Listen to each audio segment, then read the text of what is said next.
Well, you made a video about Playboi Carti called "The Deadly War Behind Playboi Carti," and I've never really heard any sort of stuff about Playboi Carti because he's such a eclectic artist. Sometimes you don't know what he's saying. That's a really good point, and I feel like that was an interesting one because it's like having been a fan of Carti kind of on and off for a while. I don't know if famously is the right word, but I kind of did a video about him earlier in my career when I was picking up my first buzz, and I said I hated Whole Lotta Red and it was trash, and that was like my most disliked video in my entire career. And I went back and re-listened to Whole Lotta Red years later and realized how good it was, particularly a song called Stop Breathing. And as I kind of break down in my video, basically it's like Carti been dropping these little hints that he's involved in this kind of blood gang war in Atlanta. There's these two gangs, Homixide Gang, which is what Carti reps, and then the Henchmen Gang, which is like affiliated with other people. You got what's his name, Benji Bluebills, and Ola Runt. They're kind of the ops in Atlanta, basically.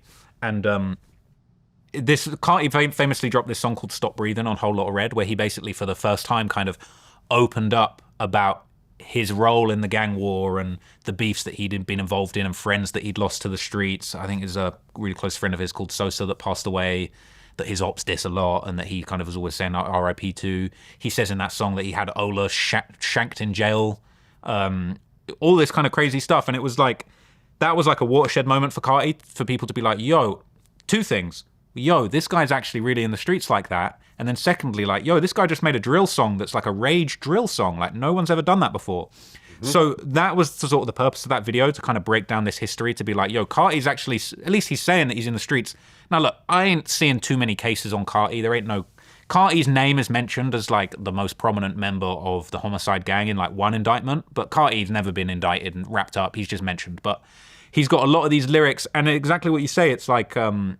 he's got that song All Red that was like a sort of earlier teaser for this album that he's just dropped, the music, I Am Music thing. But like, he's just got all these lyrics, but the way he says it's like, "All red, stay with the fives, all red, ready to slide." And it's kind of like, you can't really clock, but then it's like, when you read the lyrics, you're like, oh, he's actually talking about like his gang and he's with the fives and it's the 5-point star and he's a blood and okay. It's like they're these little gang references. And then you go back and listen to some of the earlier music and you can kind of catch, he's got that one song with Lil Uzi Vert, where he's like, I got red shooters, I got blue. And he just, all these little hints where you're like, oh, he's saying he got shooters here in this old song. And like, oh, he's mentioning having his guys in red pull up in the alleyway and do this and that in these old songs. So honestly, like, that researching that video really changed my mind.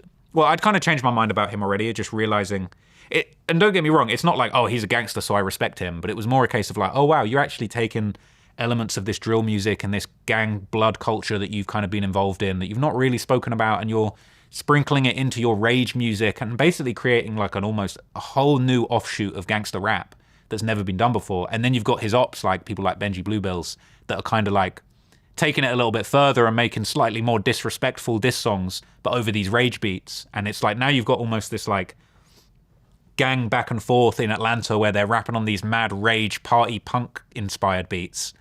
It's like Atlanta trap mixed with British punk rock, mixed with like Yeet kind of vibes. And it's almost like created this whole new wave that's all the time associated with these Atlanta blood gangs. So I feel like that was just like really interesting. And that's something I wanted to cover. I really respect what Carti's doing. I thought the new album was fire. And I feel like, you know, it does get deeper for him. There's like this one famous clip of him on stage where he's like, you know, a lot of people don't know this, but like, I was really in the streets for real. And like, when I'm not rocking out, like, I really get busy out there.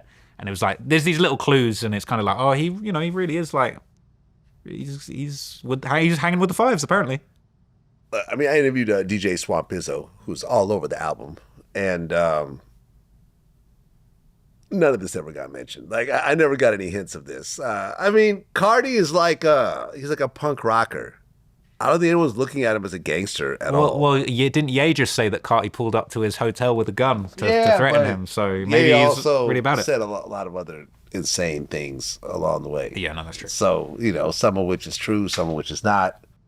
I mean, he accused the Kardashians of sex trafficking and so forth. So you can't really literally listen to everything that Kanye says. I can't really listen to anything he says.